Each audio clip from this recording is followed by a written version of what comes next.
الحمد لله رب العالمين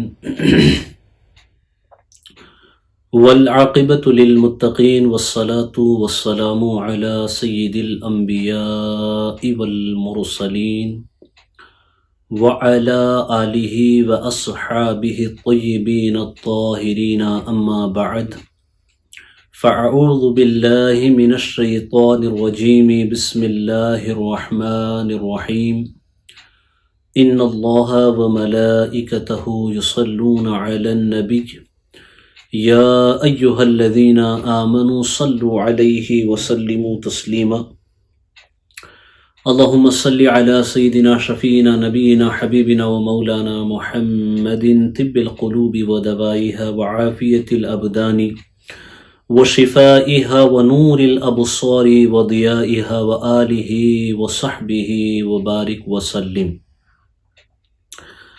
محترم سامعین و ناظرین، اللہ تبارک و تعالیٰ کے فضل و کرم سے پھر ایک مرتبہ ہم آپ کی خدمت میں حاضر ہیں۔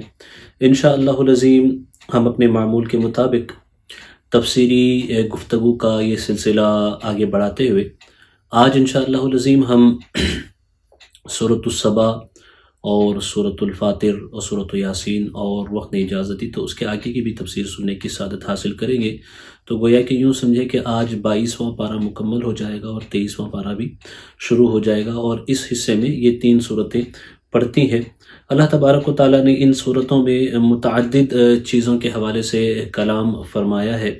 سورۃ السبا کو اگر آپ دیکھیں تو اس صورت میں اللہ تبارک و تعالیٰ نے اللہ کی حمد سے الحمدللہ سے یہ صورت شروع ہوتی ہے، اور اس صورت میں اللہ تبارک و تعالیٰ نے اپنی نشانیوں پہ بھی کلام فرمایا ہے، اور یہ بیان فرمایا اللہ تبارک و تعالیٰ نے کہ اللہ تعالیٰ سب کچھ جانتا ہے، جو زمین سے اگتا ہے، آسمان سے برستا ہے، یہ سب کچھ، یہ ساری چیزیں اللہ تبارک و تعالیٰ کے علم میں ہیں۔ اور اس صورت میں اللہ تبارک و تعالیٰ نے حضرت سلیمان اور حضرت داؤد علیہ السلام کے واقعے پہ کلام فرمایا، اور بستی سبا، مساکن سبا جو ہے، سبا کی جو بستیاں تھیں ان بستیوں کے حوالے سے بھی اس میں کلام ہوتا ہے۔ اور اس کے بعد کی جو صورتیں ہیں ان میں بھی پچھلی اقوام کی نافرمانیاں، خاص کر کے کفار کی جو نافرمانیاں ہیں ان کے حوالے سے ذکر ہوتا ہے۔ اس کے بعد اللہ تبارک و تعالیٰ کے انعامات، نعمتیں، اور اگر تم اللہ تبارک و تعالیٰ کی باتوں کو نہ مانو تو اس وقت جو ہے تم پہ کسی بھی طریقے کا عذاب آ سکتا ہے۔ اللہ نے یہ بھی بیان فرمایا آج کے اس تفسیر 10 کے حصے میں، جس کی تفسیر ہم بیان کر رہے ہیں، اس میں کچھ آیات اس کی طرف اشارہ کرتی ہیں کہ اللہ اگر چاہے تو تمہیں زمین میں دھسا سکتا ہے، اللہ اگر چاہے تو زمین میں دھسا سکتا ہے۔ اس سے پتہ چلتا ہے کہ جو زلزلے آتے ہیں وہ انسان کی اپنی نافرمانی ہوتی ہے، انسان کی اپنی غلطیاں ہوتی ہیں، گناہ ہوتے ہیں، ان گناہوں کی سزا جو ہے انسان کو ملتی ہے۔ تو اللہ تعالیٰ نے تنبیہ فرمائی کہ اگر اللہ چاہے تو تمہیں زمین میں دھسا بھی سکتا ہے، اور اگر اللہ چاہے تو آسمان سے کوئی ٹکڑا اتار کر کے ابر کا، بادل کا، تمہاری ہلاکت کا سامان بھی کر سکتا ہے۔ تم سدھر جاؤ، یہ اللہ کی رحمت ہے کہ اللہ تعالیٰ تمہیں مہلت دیتا ہے، اللہ تمہیں وقت دیتا ہے، مہلت دیتا ہے۔ اب اگر پھر یاسین شریف کی اگر آپ بات کریں تو سورۃ الیاسین کے اندر بھی اگر آپ دیکھیں تو اللہ تبارک و تعالیٰ نے قرآن مجید کا تذکرہ فرمایا، یاسین والقرآن الحکیم، اور حضور اکرم صلی اللہ علیہ وسلم کو فرمایا گیا کہ بے شک آپ مرسلین میں سے ہیں، آپ ڈر سنائیے۔ وہ لوگ جو آپ ڈر سنائیں، آپ کے ڈر سنانے کے باوجود بہت سارے ایسے لوگ ہوں گے جو ایمان نہیں لائیں گے۔ اس کی وجہ یہ ہے کہ ان کے دل و دماغ جو ہے یہ سربہ مہر ہو چکے ہیں اور یہ حق کو قبول نہیں کریں گے۔ مختلف مثالیں بیان کی گئی، مختلف نعمتوں کا ذکر کیا گیا یاسین شریف کے اندر بھی، اللہ تبارک و تعالیٰ کی، یہ سب اللہ کی نشانیاں ہیں۔ چاند کا ذکر، سورج کا ذکر، پھر یہ جو ستارے سیارے ہیں ان سب کا آسمانوں میں تیرنا، ان کی طرف اشارہ فرمایا گیا کہ یہ سب اللہ کی نشانیاں ہیں۔ کشتی کا دریا میں چلنا، یہ سب اللہ کی نشانیاں، سائنس آف نیچر ہے، قدرت کی نشانیاں ہیں۔ اور اس کے بعد اس درخت کا بھی ذکر ہوا، سبز درخت کا، جس کو اللہ تبارک و تعالیٰ نے پہلی مرتبہ جسے آگ پیدا کی، اس کا تذکرہ ہوا، اور پھر انسان کی تخلیق کا بھی تذکرہ ہوا کہ اگر اللہ تبارک و تعالیٰ چاہے تو اللہ تبارک و تعالیٰ کے لیے کوئی بڑی بات نہیں ہے۔ وہ پروردگار جو کچھ بھی نہیں تھا اس وقت اس نے انسان کو وجود بخشا، تو انسان جب اس دنیا میں آیا، مر جائے، گڑ جائے، جو بھی ہو جائے، لیکن اس کی ریڑھ کی جو ہڈی ہوتی ہے اس میں کچھ اجزاء ہوتے ہیں جن کو عجب الذنب کہا جاتا ہے۔ عجب الذنب جو ہماری بیک بون ہوتی ہے وہاں پہ وہ کبھی بھی کسی بھی انسان کے وہ تباہ نہیں ہوتے، لہٰذا انہی عجب الذنب کے اوپر یہ ہمارا اسکیلیٹن دوبارہ تیار ہوگا اور بدن بنے گا، اور روح جو ہے اسی بدن میں واپس جائے گی۔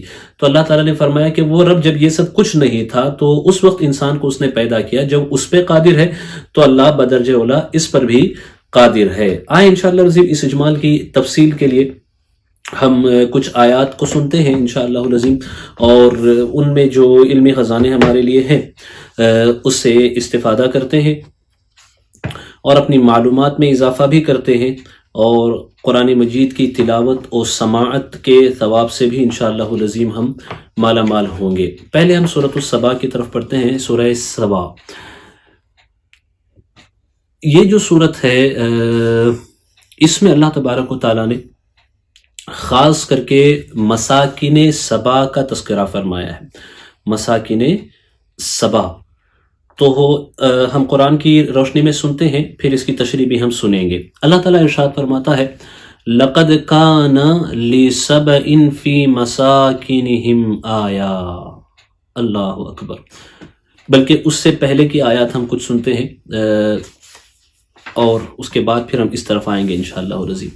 اللہ تعالیٰ فرماتا ہے وَلَقَدْ آتَيْنَا دَاؤُودَ مِنَّا فَضْلًا، اور بے شک ہم نے داؤد کو اپنا بڑا فضل دیا۔ حضرت داؤد علیہ السلام کو بڑا فضل دیا۔ یا جبال اوبی معہ والطیر وَأَلَنَّا لَهُ الْحَدِيدَ، اے پہاڑوں اس کے ساتھ اللہ کی طرف رجوع کرو، اور اے پرندوں اور ہم نے اس کے لیے لوہا نرم کیا۔ اللہ اکبر۔ حضرت داؤد علیہ السلام کے حوالے سے مصطفیٰ کریم صلی اللہ تعالیٰ علیہ وسلم نے فرمایا کہ سب سے بہترین کھانا انسان کا وہ ہے جو انسان اپنی ہاتھ کی محنت سے کمائے کھائے۔ حضرت داؤد علیہ السلام خود ایسے ہی کیا کرتے تھے۔ اب یہ جو ہے اللہ نے ان کو ایسا بادشاہ تھے، مملکت تھی آپ کی پوری، آپ اس پوری سلطنت کو جو ہے چلاتے تھے، سنبھالتے تھے، لوگوں کی دیکھ ریکھ کرتے تھے، ان کی حاجتیں اور ضرورتیں پوری کرتے تھے۔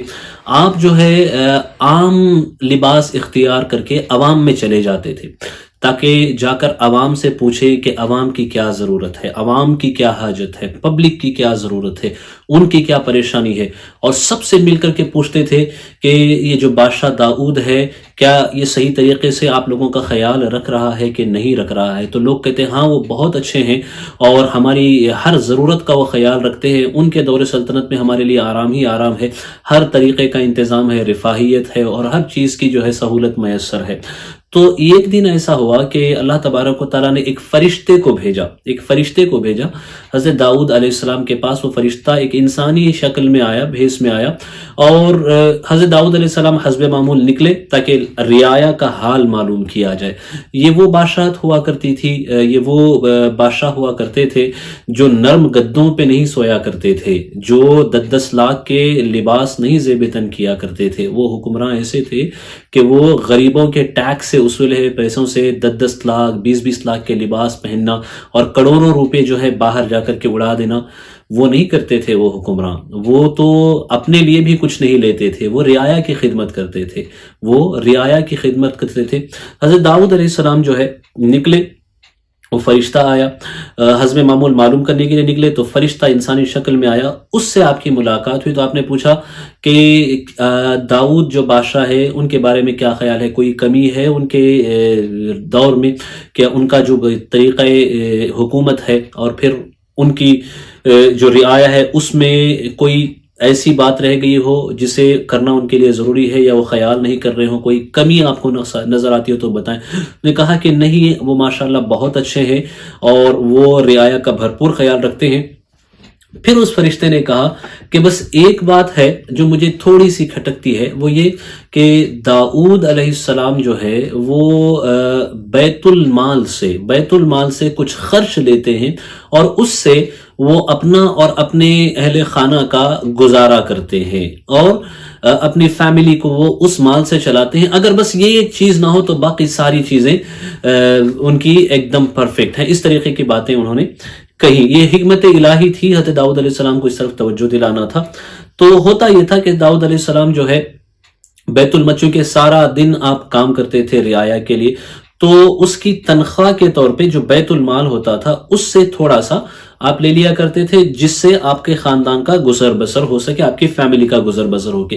جب فرشتے نے یہ بات کہی انسانی شکل میں آ کر کے، تو حضرت داؤد علیہ السلام کے دل میں وہ بات آئی، ہاں یار اس کا کچھ نہ کچھ علاج ہونا چاہیے، اور اس کا جو ہے کچھ نہ کچھ جو ہے سلیوشن نکالا جانا چاہیے۔ تو آپ نے اللہ تعالیٰ کی بارگاہ میں دعا کی کہ اے میرے مالک و مولا، مجھے بیت المال سے لینا پسند نہیں ہے، میرے کریم تو مجھے کوئی ایسا ذریعہ عطا کر دے، مجھے کوئی ایسا انتظام میرے لیے کر دے کہ جس سے میں اپنی ضرورت اور اپنے اہل خانہ کی ضرورت پوری کر سکوں، اور مجھے بیت المال سے کچھ بھی لینے کی حاجت نہ رہے۔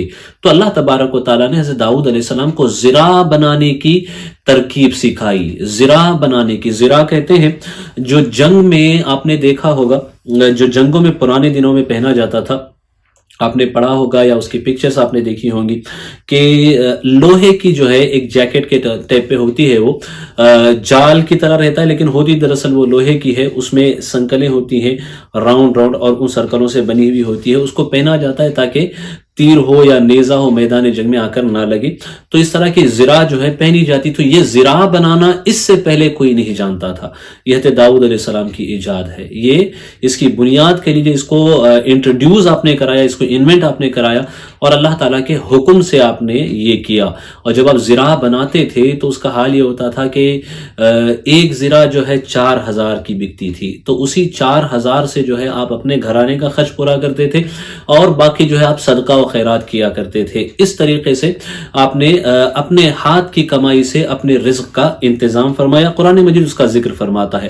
اب مجھے پتا یہی حال حضرت ابوبکر صدیق رضی اللہ تعالیٰ عنہ کا تھا کہ ابتدا میں تو آپ بیت المال سے کچھ لیتے رہے، لیکن آخری دنوں میں آپ نے جتنا کچھ بیت المال سے لیا تھا، جو بھی لیتے تھے، مطلب چونکہ سارا دن آپ اس کی خدمت میں، قوم کی خدمت میں لگے رہتے تھے، کوئی اور کام کرنے کا آپ کو موقع نہیں ملتا تھا، تو اس کام کی اجرت کے طور پہ تھوڑی سی رقم لیتے تھے جس سے آپ کا گھر چل سکے۔ لیکن آخری جب آپ کے ایام آئے، آخری جب آپ کے دن آئے، تو آپ نے سارا حساب لگا کر کہ بیت المال کا کتنا میں نے لیا تھا وہ سب دوبارہ بیت المال میں جمع کر دیا، سارا بیت المال میں جمع کر دیا۔ اللہ اکبر! دیکھیں کیا امانت تھی ان حکمرانوں کی۔ یہ اسلامی نظام حکومت کا طریقہ تھا، اسلامی نظام حکومت تھا، اور اسلامی طرز حکومت میں یہ سسٹم ہوا کرتا تھا۔ ورنہ آج کل تو ایک نمبر کے جو بدماش ہوتے ہیں، جو سب سے بڑا بدماش ہے وہی جا کے نیتا بنتا ہے، جو سب برائیاں کر کے اب برائی اس کے سامنے برائی نہیں رہ جاتی ہے، ایسے لوگ جا کر کے نیتا بنتے ہیں، اور پھر وہ عوام کا پیسہ لوٹ کر کے اپنی تجوریاں بھرتے ہیں، اپنے پیٹ بھرتے ہیں، عوام بیچاری بھوکی مرتی رہے، پریشانی میں رہے، بڑے بڑے وعدے کرتے ہیں لیکن کرتے کچھ نہیں، بلکہ کھا پی کر کے اپنی گرہستی سنوارنے لگتے ہیں۔ اللہ ایسے حکمرانوں سے بھی بچائے۔ لعنت ہو ایسے حکمرانوں پہ، لعنت ہو ایسے نیتاؤں پہ جو اپنی ہی قوم کو لوٹ کے کھا جاتے ہیں، جو اپنی ہی قوم کو تباہ کر دیتے ہیں۔ اب دیکھیں اللہ تعالیٰ نے اسی کا یہاں پہ تذکرہ فرمایا، وَأَلَنَّا لَهُ الْحَدِيدَ، کہ لوہے کو ہم نے موم کی طرح بنا دیا آپ کے ہاتھ میں، جس طرح چاہو آپ اسے پھیر سکتے ہو، موڑ سکتے ہو۔ أَنِ اعْمَلْ سَابِغَاتٍ وَقَدِّرْ فِي السَّرْدِ وَاعْمَلُوا صَالِحًا إِنِّي بِمَا تَعْمَلُونَ بَصِيرٌ، کہ وسیع زرہیں بنا اور بنانے میں اندازے کا لحاظ رکھ۔ اللہ نے تو طریقہ کار بھی بتایا کہ کیسے بتانا ہے اور کوالٹی کیسے مینٹین کرنا ہے، یہ بھی آپ کو سکھایا گیا۔ تم سب نیکی کرو، بے شک میں تمہارے کام دیکھ رہا ہوں۔ وَلِسُلَيْمَانَ الرِّيحَ غُدُوُّهَا شَهْرٌ وَرَوَاحُهَا شَهْرٌ وَأَرْسَلْنَا لَهُ عَيْنَ الْقِطْرِ وَمِنَ الْجِنِّ مَنْ يَعْمَلُ بَيْنَ يَدَيْهِ بِإِذْنِ رَبِّهِ وَمَنْ يَزِغْ مِنْهُمْ عَنْ أَمْرِنَا نُذِقْهُ مِنْ عَذَابِ السَّعِيرِ، اور سلیمان کے بس میں ہوا کر دی، اس کی صبح کی منزل 1 مہینے کی راہ اور شام کی منزل 1 مہینے کی راہ، اور ہم نے اس کے لیے پگھلے ہوئے تانبے کا چشمہ بہایا، اور جنوں میں سے وہ جو اس کے آگے کام کرتے اس کے رب کے حکم سے، اور جو ان میں ہمارے حکم سے پھرے ہم اسے بھڑکتی آگ کا عذاب چکھائیں گے۔ اللہ تعالیٰ نے حضرت سلیمان علیہ السلام کے لیے جن جن چیزوں کو مسخر کیا اس کا یہاں پہ اللہ تعالیٰ تذکرہ فرماتا ہے۔ حضرت سلیمان علیہ السلام جو ہے اس میں اللہ نے تذکرہ فرمایا کہ آپ کی منزل جو ہے صبح کی وہ 1 مہینے کی منزل، شام کی منزل 1 مہینے کی منزل، تو آپ ہوا کے دوش پہ سفر ہو کر کے سفر کرتے تھے، پورا کا پورا دربار ہوا اٹھاتی اور پھر ہوا لے جاتی آپ کو، ایسے آپ کا سفر ہوا کرتا تھا۔ آپ صبح کو جب سفر کے لیے نکلتے تو آپ دمشق سے نکلتے تو ایران کے خطے میں پہنچتے، وہاں جا کر کے قیلولہ کرتے، جو کہ 1 مہینے کی مسافت ہوتی تھی، اور جب قیلولہ کر کے اس جگہ سے نکلتے تھے ایران کے اس شہر سے تو آپ کابل پہنچتے تھے، افغانستان شام تک، اور وہاں سے کابل کی مسافت بھی اگر کوئی تیز گھوڑ سوار جائے تو 1 مہینے کی مسافت ہوتی تھی، لیکن آپ یہ سارا سفر 1 دن میں طے کر لیا کرتے تھے۔ اللہ نے آپ کے لیے ایسا انتظام فرمایا تھا، اسی کا یہاں ذکر ہوتا ہے۔ اور پھر اللہ نے، جیسے کہ ہم نے اس سے پہلے بھی ذکر کیا، کہ تانبے کی جو ہے کانے، بتایا جاتا ہے کہ یمن میں آپ کو اس بہتے ہوئے تانبے کے چشمے کی خبر دی گئی کہ وہاں ہے، تو آپ جناتوں سے ان چیزوں کو منگاتے تھے اور منگوا کر کے اسے عمارتوں کی تعمیر میں استعمال کرتے تھے۔ لیکن قرآن بھی کہتا ہے، اور جنات کو اللہ نے آپ کے تابع کر دیا تھا، جتنے بھی تھے سب آپ کے حکم کے پابند تھے، آپ جو کہتے تھے انہیں وہ کرنا پڑتا تھا۔ پھر قرآن کہتا ہے کہ اگر وہ ان کی بات نہیں مانتے سلیمان علیہ السلام کی، تو اللہ کے عذاب میں وہ گرفتار ہوں گے۔ يَعْمَلُونَ لَهُ مَا يَشَاءُ مِن مَحَارِيبَ وَتَمَاثِيلَ وَجِفَانٍ كَالْجَوَابِ وَقُدُورِ الرَّاسِيَاتِ اعْمَلُوا آلَ دَاؤُودَ شُكْرًا وَقَلِيلٌ مِّنْ عِبَادِيَ الشَّكُورُ، اس کے لیے بناتے جو وہ چاہتا، اونچے اونچے محل، جیسے جیسے محل بلقیس کے قصے میں ہم نے بتایا کہ کیسا محل جنات نے تعمیر کیا تھا، اور بیت المقدس کی تعمیر اپنے آپ میں ایک شاہکار ہے، یہ بھی جنات کے ذریعے سے آپ نے کروائی۔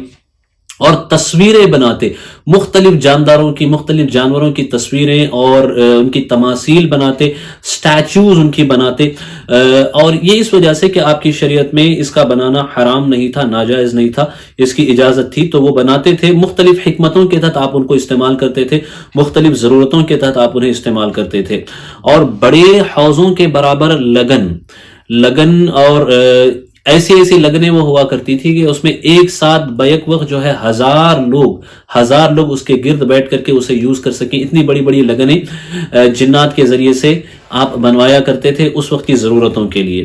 اور لنگردار دیگیں، یہ لنگردار دیگیں بھی اتنی بڑی ہوتی تھی کہ اس پہ لوگ جو ہے سیڑھیاں رکھ کر کے چڑھا کرتے تھے اور اس میں کھانے پکا کرتے تھے، اور اس سے جو ہے مخلوقات کے کھانے کا آپ انتظام کرتے تھے۔ اے داؤد والوں شکر کرو، قرآن کہتا ہے، اور لنگردار دیگیں، اے داؤد والوں شکر کرو، اور میرے بندوں میں کم ہیں شکر والے۔ لہذا حضرت داؤد علیہ السلام کی فیملی کو اور ہم سب کو شکر کا حکم ہوا۔ اللہ ہمیں شکر کی توفیق عطا فرمائے۔ اب یہاں ایک اور واقعے کا تذکرہ ہوتا ہے حضرت سلیمان علیہ السلام کی حیات ہی کے ایک حصے کا، کہ جب آپ کا وفات کا وقت قریب آیا، آپ کا معمول یہ ہوا کرتا تھا کہ آپ عبادت کرتے تو مہینوں آپ کی عبادت ہوتی تھی، اور جنات جانتے تھے کہ حضرت سلیمان علیہ السلام کی عبادتیں بڑی لمبی ہے، تو حضرت سلیمان علیہ السلام کے خوف سے جو ہے وہ سرکشی نہیں کرتے تھے، جو کام حضرت سلیمان علیہ السلام انہیں دیتے تو وہی کام کرتے رہتے تھے۔ تو جب آپ کی موت کا وقت ظاہری طور پہ پردہ فرمانے کا وقت جب آپ کا قریب آیا، تو اس کی کیفیت قرآن بیان کرتا ہے، فَلَمَّا قَضَيْنَا عَلَيْهِ الْمَوْتَ مَا دَلَّهُمْ عَلَى مَوْتِهِ إِلَّا دَابَّةُ الْأَرْضِ تَأْكُلُ مِنْ سَأَتَا، پھر جب ہم نے اس پر موت کا حکم بھیجا، جنوں کو اس کی موت نہ بتائی، جنات کو اس کی موت نہ بتائی، مگر زمین کی دیمک نے کہ اس کا عصا کھاتی تھی۔ فَلَمَّا خَرَّ تَبَيَّنَتِ الْجِنُّ أَن لَّوْ كَانُوا يَعْلَمُونَ الْغَيْبَ مَا لَبِثُوا فِي الْعَذَابِ الْمُهِينِ، پھر جب سلیمان زمین پر آیا، جنوں کی حقیقت کھل گئی، اگر غیب جانتے ہوتے تو اس خواری کے عذاب میں نہ ہوتے، چونکہ جن بڑی سرکش قوم ہوتی ہے، تو اس سرکش قوم کو حضرت سلیمان علیہ السلام اپنے کنٹرول میں رکھتے اور ان سے کام لیتے، اور جو کام انسانوں کے ہاتھ سے نہیں ہوتا وہ کام جنات کے ہاتھ سے لیتے، جو طاقتور بھی ہوتے تھے، وہ جنات ہوتے ہیں انسانوں کے مقابلے میں فزیکلی بڑی طاقت ان کے اندر ہوتی ہے، تو یہ جو ہے ان کو استعمال کرتے تھے۔ اب یہ ہوا ایسے کہ آپ نے مختلف روایات ہیں، اس میں سے ایک روایت یہ ہے کہ بیت المقدس کی تعمیر جب آپ کر رہے تھے تو سب سے پہلے یہ تعمیر حضرت داؤد علیہ السلام کے دور میں شروع ہوئی، آپ نے کرنی چاہی، آپ نے کچھ اسے مکمل کی، اور اس کے بعد پھر جو ہے آپ اسے مکمل نہیں کر سکے، آپ کی وفات ہو گئی۔ آپ نے اپنی وفات سے پہلے حضرت سلیمان علیہ السلام سے کہا کہ بیٹا یہ جو میں نے کام شروع کیا ہے اس کام کو تم پائے تکمیل تک پہنچانا۔ اب سلیمان علیہ السلام نے بھی اس کام کو شروع کیا، لیکن ان کے رخصتی کا وقت بھی قریب آ گیا، ابھی وہ چیز مکمل نہیں ہوئی تھی۔ ایک روایت کے حساب سے وہ پوری تعمیر بیت المقدس کی مکمل نہیں ہوئی تھی، تو آپ نے اللہ تعالیٰ کی بارگاہ میں دعا کی کہ یا اللہ میری موت کی ان جنات کو اس وقت تک خبر نہ ہو جب تک کہ یہ تعمیری کام جو میں نے ان کو دیا ہے یہ مکمل نہ کر لیں، جب یہ مکمل کر لیں تو اس کے بعد انہیں خبر ہو جاؤ۔ اللہ نے آپ کی دعا قبول فرمائی، تو آپ اپنے عصے سے ٹیک لگا کر کے ایسے کھڑے رہے، تقریباً سال بھر تک روایتوں میں آتا ہے کہ آپ کھڑے رہے، آپ کی ظاہری وفات کے بعد بھی سال بھر تک آپ کھڑے رہے اپنے عصا سے ٹیک لگا کر کے۔ اور جنات یہ سمجھتے رہے کہ حضرت سلیمان علیہ السلام کا تو معمول ہے، لمبی لمبی وہ عبادت کرتے ہیں، وہ عبادت میں ہوں گے تو وہ اپنے کاموں میں لگے رہے۔ تو یہاں بتایا یہ جا رہا ہے کہ جنات جو ہیں غیب کی خبریں اپنے آپ وہ نہیں جانتے ہیں، غیب کی خبریں وہ نہیں جانتے، انہیں غیب کی خبر نہیں ہوتی۔ آپ چاہتے یہی تھے کہ اس وقت دور میں جنات یہ کہتے ہیں ہمیں غیب کی باتیں معلوم ہیں، تو لوگ جناتوں کی طاقت کو مان کر کے جو ہے راہ راست سے بھٹکنے کی طرف آ جاتے۔ تو آپ کا مقصد یہ بھی تھا کہ لوگوں کے سامنے یہ حقیقت کھل جائے کہ جنات جھوٹے ہیں، انہیں غیب کی کوئی خبر معلوم نہیں ہوتی، کیونکہ اگر انہیں معلوم ہوتی تو جب حضرت سلیمان علیہ السلام کی وفات ہوئی تبھی یہ جان لیتے۔ ایک سال تک یہ یہی سمجھتے رہے کہ ابھی حضرت سلیمان علیہ السلام عبادت ہی میں ہیں، عبادت ہی میں، حالانکہ ان کی وفات ہو چکی تھی۔ تو ان کو ایکسپوز کرنا بھی اور ان کی حقیقت کو لانا تاکہ ان کے شر سے لوگوں کو محفوظ رکھیں، اس مقصد کے تحت آپ نے اللہ سے یہ دعا کی تھی۔ تو ہوا ایسے ہی، تو پھر ایک سال لگ بھگ جب گزر گیا تو آپ کے عصے کو، جو آپ کا عصا جس پہ آپ ٹیک لگا کے کھڑے تھے، اسے دیمک نے کھانا شروع کر دیا، پھر وہ عصا ٹوٹ گیا۔ تو پھر جو ہے حضرت سلیمان علیہ السلام کا جو بدن تھا وہ حرکت میں آیا۔ اس سے جنات جان گئے کہ حضرت سلیمان علیہ السلام کی وفات ہو چکی ہے۔ تو پھر وہ کہنے لگے کہ کاش ہمیں غیب کی خبر معلوم ہوتی، تو ایک سال تک ہم یہ سمجھ کے کام کرتے رہے کہ سلیمان علیہ السلام عبادت میں ہے، تو ہم ایک سال پہلے ہی یہاں سے بھاگ کے نکل جاتے اور ہمیں یہاں سے چھٹکارا ملتا۔ تو یہ جنات نے کہا، اسی کیفیت کو قرآن نے یہاں پہ بیان فرمایا ہے۔ فلما خر تبینت الجن ان لو كانوا يعلمون الغیب ما لبثوا في العذاب المہین۔ پھر جب سلیمان زمین پر آیا، جنوں کی حقیقت کھل گئی، اگر غیب جانتے ہوتے تو اس خواری کے عذاب میں نہ ہوتے۔ لقد كان لسبأ في مساكنهم آیا جنتان عن یمین وشمال کلوا من رزق ربکم واشکروا لہ بلدۃ طیبۃ ورب غفور۔ بے شک سبا کے لیے ان کی آبادی میں نشانی تھی، سبا کے لیے ان کی آبادی میں نشانی تھی، دو باغ دہنے اور بائیں، اپنے رب کا رزق کھاؤ اور اس کا شکر ادا کرو، پاکیزہ شہر، بخشنے والا رب۔ اللہ اکبر۔ یہ جو سبا کی بستی ہے، یہ یمن جو آج کا یمن ہے، اس جگہ میں یمن کے بارڈر پہ یہ سبا کی بستی ہوا کرتی تھی۔ تو اس بستی پہ اللہ تعالیٰ کا خصوصی انعام تھا۔ اس بستی پہ اللہ کا انعام کچھ ایسا تھا کہ وہاں کی ہوا سب سے پیور ہوا تھی، وہاں کی ہوا سب سے تازہ ہوا، اور وہاں کے پھل ان کے حوالے سے بتایا جاتا ہے کہ دو باغ تھے بستی کے دونوں طرف، آبادی جو تھی آبادی کے دونوں طرف باغ تھے، اور ان دونوں طرف کے باغات میں طرح طرح کے میوے سال بھر جاری رہتے تھے اللہ تعالیٰ کے کرم سے ان پر۔ تو وہ ہوتا ایسے تھا کہ اگر انہیں پھلوں کی ضرورت پڑتی تو وہ ٹوکرا لے کر کے ایسے درختوں کے پاس سے گزر جاتے، تو مختلف درختوں کے جو پھل ہیں ان سے وہ ٹوکری بھر جایا کرتی تھی، جو بھرنے کے لیے وہ لے جاتے وہ پوری فل ہو جایا کرتی تھی، بھر جایا کرتی تھی۔ اس طریقے سے اللہ نے ان کو رزق عطا فرمایا۔ چشمے بھی وہاں جاری تھے، سب سے تازی ہوا تھی وہاں پہ، سب سے پیور ہوا تھی۔ یوں سمجھ لیجئے کہ اللہ نے ان کو قدرتی نشانیاں ایسے عطا فرمائی تھی، مناظر فطرت ان کو ایسے عطا فرمائے تھے کہ دنیا کے کسی اور خطے کو شاید اس دور میں ایسے مناظر اور ایسی خوبصورتی میسر ہو۔ لیکن پھر یہی ہوا کہ اللہ نے ان سے کہا تھا کہ اللہ نے یہ چیزیں تمہیں دی ہے، کھاؤ، اللہ کا رزق جتنا کھا سکتے ہو تم کھاؤ، لیکن شکر کرتے رہنا۔ اللہ کا رزق کھاؤ گے تو شکر بھی کرنا، لیکن انہوں نے شکر نہیں کیا۔ اسی کا ذکر قرآن یہاں پہ کرتا ہے، فَعَارَضُوا فَأَرْسَلْنَا عَلَيْهِمْ سَيْلَ الْعَارِمِ وَبَدَّلْنَاهُمْ بِجَنَّتَيْهِمْ جَنَّتَيْنِ ذَوَاتَيْ أُكُلٍ خَمْطٍ وَأَثْلٍ وَشَيْءٍ مِّن صِدْرٍ قَلِيلٍ تو انہوں نے منہ پھیرا، شکر نہیں کیا بلکہ ناشکری شروع کی، تو ہم نے ان پر زور کا ابلا سیلاب بھیجا، وہاں بہت بڑا فلڈ آیا، اور ان کے باغوں کے عوض 2 باغ انہیں بدل دیے، جن میں بکٹا میوہ اور جھاڑی اور کچھ تھوڑی سی بیریاں۔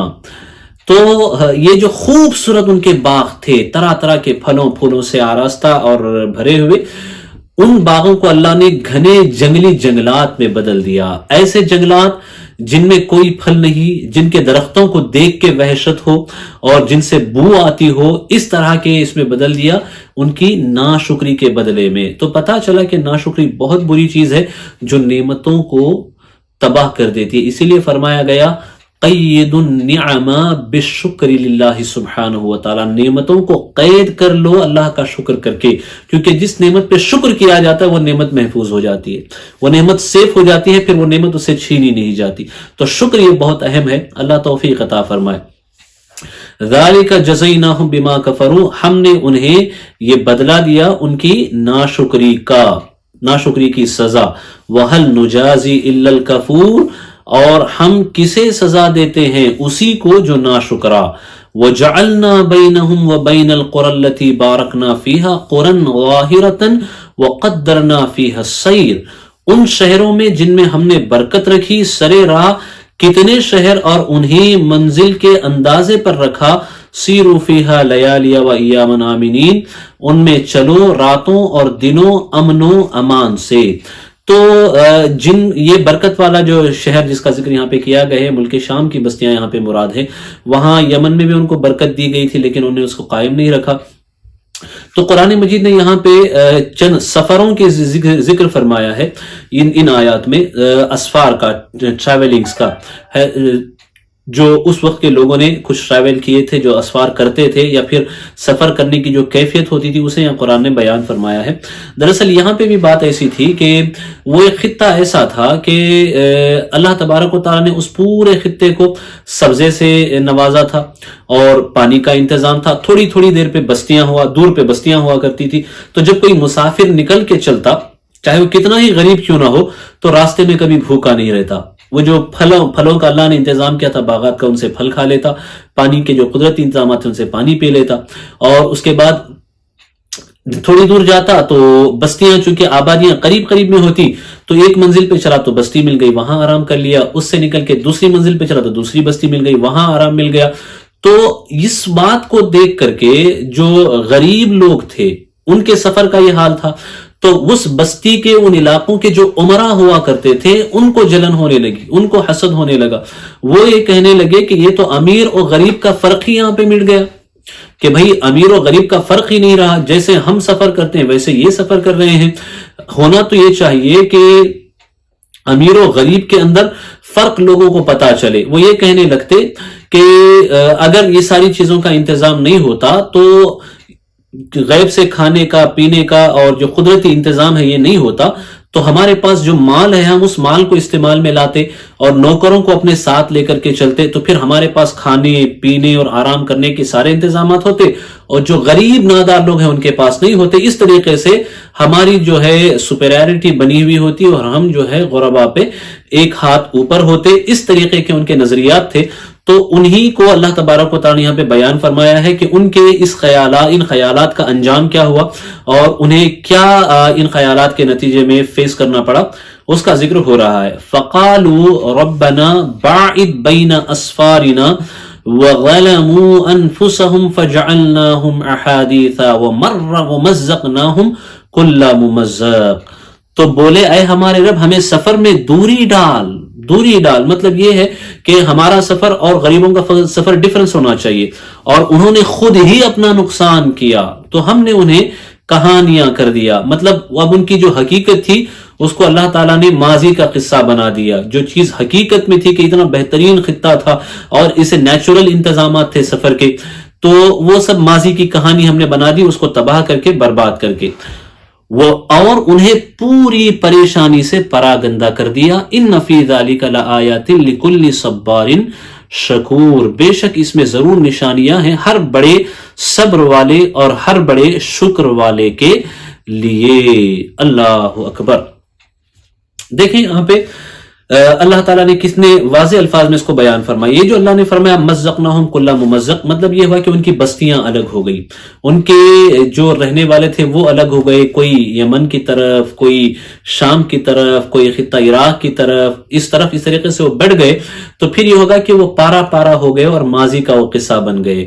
جو ان کے اندر ایک محبت تھی اور ایسے انتظامات تھے کہ جس کی بنا پہ وہ اپنی بستیوں کو محفوظ رکھ سکتے تھے، وہ ساری چیزیں ان کی اپنی ہی دعا کی وجہ سے، اپنی ہی بد نیتی کی وجہ سے جو تباہ ہو گئی، کیونکہ اللہ کی بارگاہ میں عرض کی تھی کہ یہ سفر کا ڈیفرنس ہمیں چاہیے، تو اللہ نے ان کو ان کی بد نیتی کی سزا عطا فرمائی۔ تو اوورآل اس کا جو ہمیں درس ملتا ہے یہاں سے کہ شکر is very important. Be thankful to Allah subhanahu wa ta'ala for everything which Allah subhanahu wa ta'ala has given to us. We must be thankful to Allah subhanahu wa ta'ala. If we be thankful to Allah subhanahu wa ta'ala, then the favors of Allah subhanahu wa ta'ala will increase. اللہ کی جو نعمتیں ہیں وہ بڑھیں گی، اسی لیے تو اللہ تعالیٰ فرماتا ہے وَلَئِن شَكَرْتُمْ لَأَزِيدَنَّكُمْ، اور اگر تم شکر کرو گے تو ہم ضرور اور زیادہ تمہیں عطا کریں گے۔ وَلَئِن كَفَرْتُمْ إِنَّ عَذَابِي لَشَدِيدٌ، اور اگر تم ناشکری کرو گے تو ہمارا عذاب بہت سخت ہے۔ نعمت تو جائے گی ہی، تم اللہ کے عذاب میں بھی گرفتار ہو گیا۔ اب آئیں دوسرے حصے کی طرف منتقل ہوتے ہیں، وقت تیزی سے آگے بڑھ رہا ہے، اس سے بھی ہم کچھ آیات سنتے ہیں۔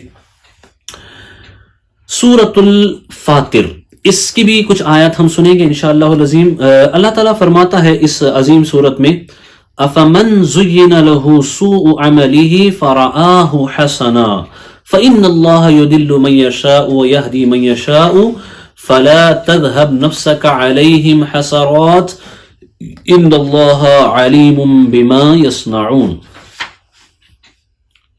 تو کیا وہ جس کی نگاہ میں اس کا برا کام آراستہ کیا گیا، اس کا برا کام آراستہ کیا گیا کہ اس نے اسے بھلا سمجھا، ہدایت والے کی طرح ہو جائے گا، ہدایت والے کی طرح ہو جائے گا۔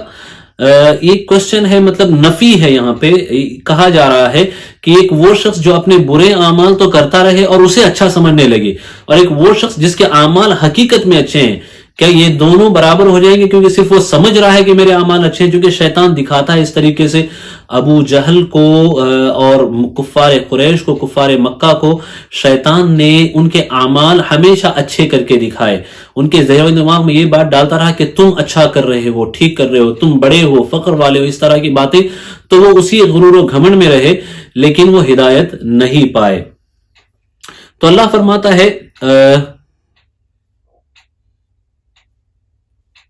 اس لیے اللہ گمراہ کرتا ہے جسے چاہے اور راہ دیتا ہے جسے چاہے، تو تمہاری جان ان پر حسرتوں میں نہ جائے۔ یعنی مشرکین مکہ جو ایمان نہیں لائے اے محبوب صلی اللہ تعالیٰ علیہ وسلم، وہ شیطان کے اعمال کو ان کے لیے سوار دینے کی وجہ سے ہے، اس لیے خود کے اعمال کو کبھی یہ نہیں کہنا چاہیے کہ بہت اچھے ہیں، بہت اچھے ہیں، بہت اچھے ہیں۔ آلویز بی گراؤنڈڈ، کہ ہم ڈاؤن ٹو ارتھ رہیں اور اپنے عمل کو اپنی زبان سے ہم اس کی تعریفیں نہ کرتے رہیں۔ منہ میاں مٹھے بننا جس کو کہتے ہیں نا، منہ میاں مٹھو، خود ستائی جس کو کہتے ہیں، یہ نہیں ہونا چاہیے کہ ہم خود ہی اپنی تعریف کرنے لگیں، بلکہ کام ایسے کریں تو اللہ تعالیٰ تعریف کا خود انتظام کر دے گا، چونکہ کام اچھے ہوں گے تو نام خود بخود ہی ہو جائے گا۔ اور فرماتا ہے واللہ الذی ارسل الریاح فتثیر سحابا فسقناہ الی بلد میت فاحیینا بہ الارض بعد موتها، اور اللہ ہے کذالک النشور، اور اللہ ہے جس نے بھیجی ہوائیں کہ بادل ابھارتی ہیں، پھر ہم اسے کسی مردہ شہر کی طرف رواں کرتے ہیں، تو اس کے سبب ہم زمین کو زندہ فرماتے ہیں اس کے مرنے کے بعد، مرے پیچھے یعنی مرنے کے بعد، یوں ہی حشر میں اٹھنا ہے۔ اللہ تعالیٰ ہمیں یہاں بتا رہا ہے، یہ دراصل ایک صحابی نے حضور اکرم صلی اللہ علیہ وسلم کی بارگاہ میں سوال کیا کہ یا رسول اللہ صلی اللہ تعالیٰ علیہ وسلم، اللہ مرنے کے بعد انسانوں کو کیسے زندہ کرتا ہے؟ تو حضور نے فرمایا مجھے آپ بتائیے کہ کیا آپ کا کبھی گزر کسی ایسے شہر یا ایسے علاقے سے ہوا ہے جہاں کوئی پودا کوئی درخت سرسبز و شاداب نہ ہو، ہرا نہ ہو، سب خشک ہو، سوکھے ہوں، سوکھی ہوئی زمین ہو. تو انہوں نے کہا کہ ہاں ہوا تو ہے. پھر کہا پھر اسی شہر سے آپ کا گزر ہوا ہے کہ آپ نے اس کو سرسبز و شاداب پایا ہے، کہ اس میں ہریالی آ گئی ہے، سبزے اگ گئے ہیں، گرینری ہے. تو انہوں نے کہا ایسا تو ہم نے دیکھا ہے متعدد جگہ. تو حضور نے فرمایا ایسے ہی ہے کہ جب وہ درخت سوکھے تھے، زمین چٹیل تھی، تو اس میں زندگی کے آثار نہیں تھے، تو اللہ نے پانی برسایا اور پانی کے ذریعے سے اسے زندگی کے آثار دیے، تو ہریالی وہاں پہ آ گئی. اسی طریقے سے اللہ تبارک و تعالیٰ انسان کو بھی زندگی عطا فرمائے گا. دیکھیں یہاں اللہ نے بیان فرمایا کہ بادل کس طریقے سے کس طریقے سے کلاؤڈز بنتے ہیں برسات سے، پھر اس کے بعد وہ برستے ہیں. یہ سب قدرت کی نشانیاں قرآن اس وقت بات کر رہا ہے 1400 سال پہلے. آج تو ان چیزوں کو آپ سائنس میں پڑھ کے ریسائکلنگ وغیرہ کو جانتے ہوں گے، بھائی سولار سسٹم کو پڑھ کے ان سب چیزوں کو آپ جانتے ہوں گے، لیکن آج سے 1400 سال پہلے آپ گمان کیجئے کہ کسی کے وہم و گمان و تصور میں بھی یہ چیزیں نہیں ہوتی تھی، تب قرآن نے اسے بیان فرمایا. تو سائنس تو آج جان رہی ہے، لیکن قرآن نے بہت پہلے ان سب چیزوں سے پردہ ہٹا دیا ہے. ہمیں ضرورت اس بات کی ہے کہ ہم قرآن کو پڑھیں، دیکھیں، سمجھیں. تو ارشاد ہوا کہ اور اللہ ہے جس نے جی یہ تو ہو گیا. اس کے آگے کی آیت من کان یرید العزت فللہ العزت جميعا الیہ یصعد الکلم الطیب والعمل الصالح یرفعہ والذین یمکرون السیئات لهم عذاب شدید ومکر اولئک هو یبور. جسے عزت کی چاہ ہو تو عزت تو سب اللہ کے ہاتھ میں ہے. اگر ہمیں عزت چاہیے تو صرف یہ کرنا ہے کہ اللہ کی اطاعت کریں. اگر آپ اللہ کی اطاعت کریں گے، نیک اعمال کریں گے، اللہ تبارک و تعالیٰ عزت میں اضافہ کر دے گا. اللہ آپ کو سوسائٹی میں باعزت بنا دے گا، لوگوں کی نگاہوں میں آپ کی عزت بڑھا دے گا.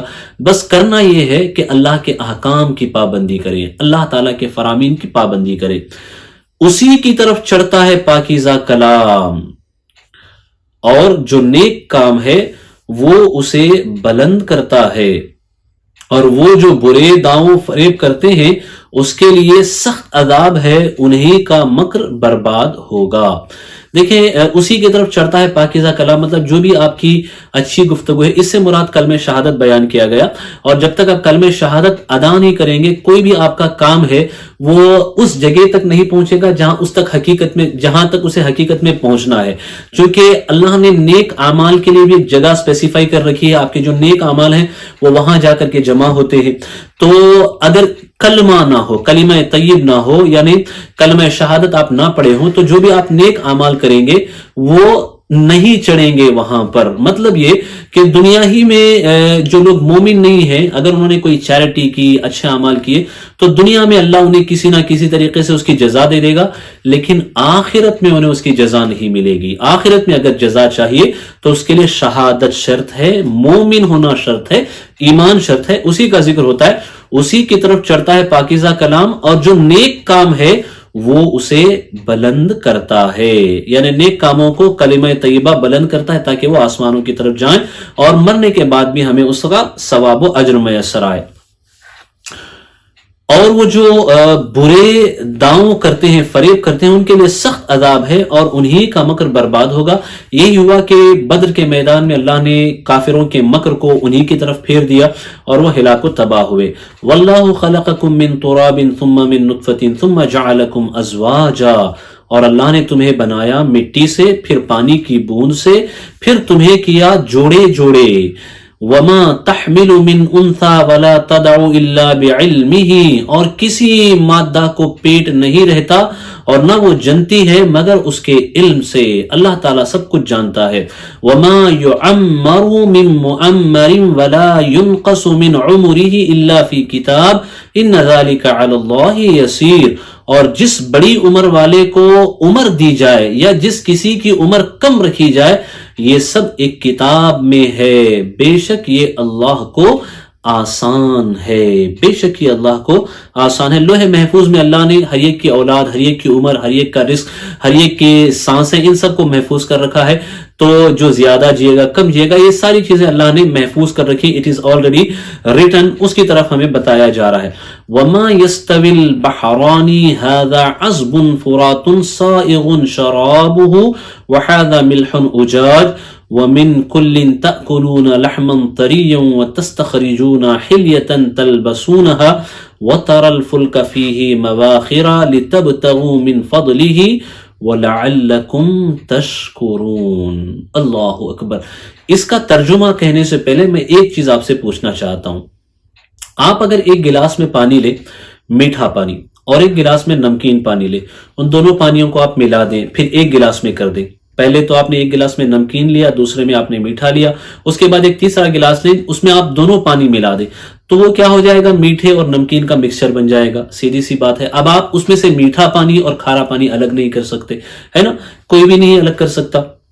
لیکن آپ دیکھیں کہ ایک گلاس کی بات ہے، ہم الگ نہیں کر سکتے، لیکن قدرت الہی کا کرشمہ دیکھیں۔ مصر میں ایک جگہ ہوتی ہے دمیات ایک جگہ ہوتی ہے، وہاں آپ جائیں گے تو دو سمندر جو ہے وہ ملتے ہیں آپس، دو سمندر آپس میں ملتے ہیں، لیکن ایک کے پانی کا رنگ و مزہ الگ، دوسرے کے پانی کا رنگ و مزہ الگ۔ ایسی ہی کیفیت ساؤتھ افریقہ کے کچھ علاقوں میں بھی ہوتی ہے کہ دو سمندر ہے، ایک کا پانی میٹھا ہے اور دوسرے کا پانی نمکین ہے، لیکن آپ وہ جس جگہ پہ وہ سمندر مل رہے ہیں، مان لیجئے کہ یہ میرا رائٹ ہینڈ جو ہے یہ میٹھے پانی کا سمندر، یا لیفٹ ہینڈ جو ہے یہ نمکین پانی کا سمندر، یہ یہی مل رہے ہیں، تو آپ بالکل اسی پوائنٹ پہ جہاں جا کے مل رہے ہیں تو آپ پانی کو اٹھا کے چکھیں تو جو میٹھا پانی ہے وہ نمکین میں نہیں ملے گا، اور جو نمکین پانی ہے وہ میٹھے پانی میں نہیں ملے گا۔ یہ سائنس کا ایک راز تھا، ایک سائنٹیفک سیکرٹ تھا، جسے دنیا نے تقریباً 20ویں صدی میں 19ویں صدی میں جا کر کے اسے پہچانا۔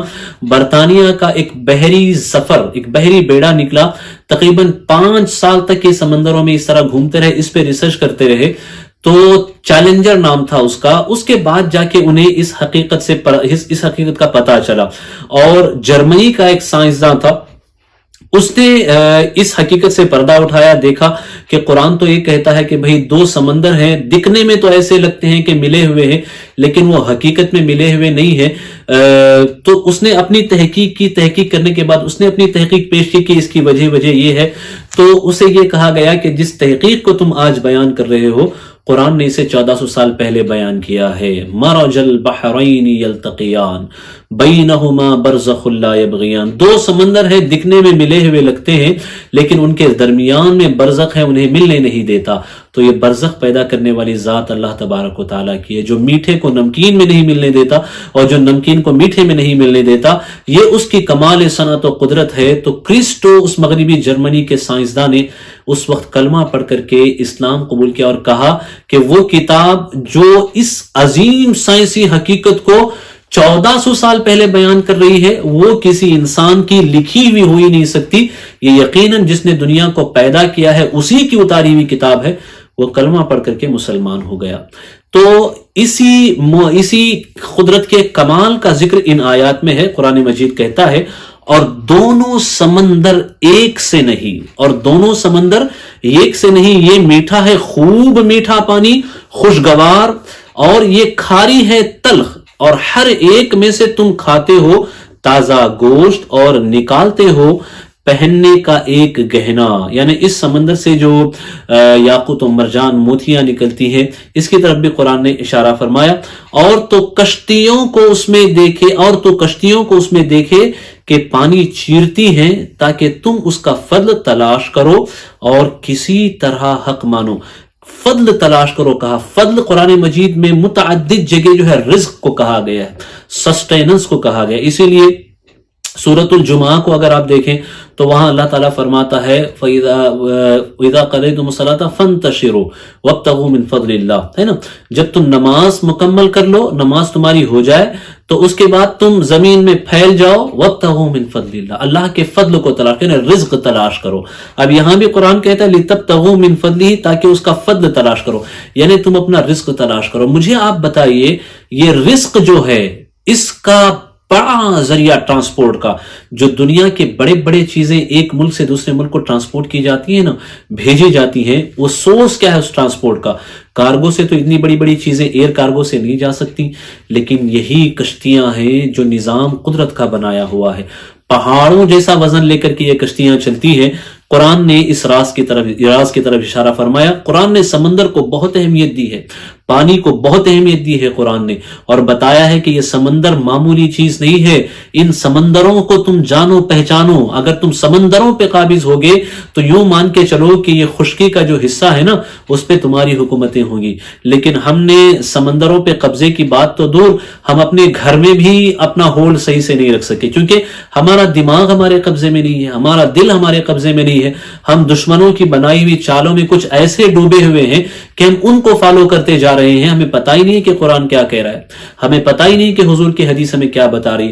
قرآن کی طرف آئیں، اگر اس قوم کو زندہ ہونا ہے، آگے بڑھنا ہے، تو قرآن کی تعلیمات کو مضبوطی سے تھامنا ہوگا۔ قرآن نے جو راز ہمیں دیے ہیں ان رازوں کو سمجھنا ہوگا اور پریکٹیکلی ان کو امپلیمنٹ کرنا ہوگا۔ اللہ تبارک و تعالی توفیق عطا فرمائے۔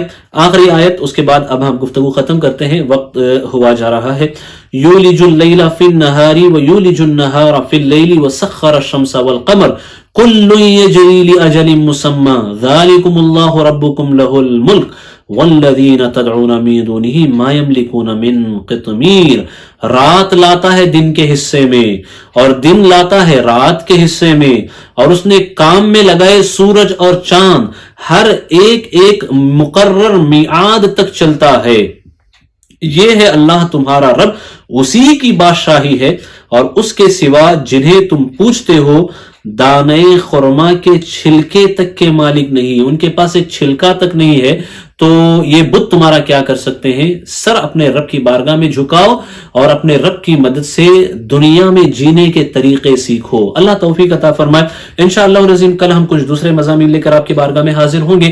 آج کے لیے اسی پہ اکتفا کرتے ہیں، کہنے سننے میں کوئی خطا غلطی ہو اللہ اپنے حبیب صاحب رولاد صلی اللہ تعالی علیہ وسلم کے صدقے میں معاف فرمائے، جو کہا سنا گیا اللہ اس پہ ہمیں آپ کو سب کو عمل کی توفیق عطا فرمائے۔ استغفر اللہ استغفر اللہ استغفر اللہ ربی من کل ذنب وخطیۃ واتوب الیہ وما علینا الا البلاغ۔ السلام علیکم ورحمۃ اللہ وبرکاتہ۔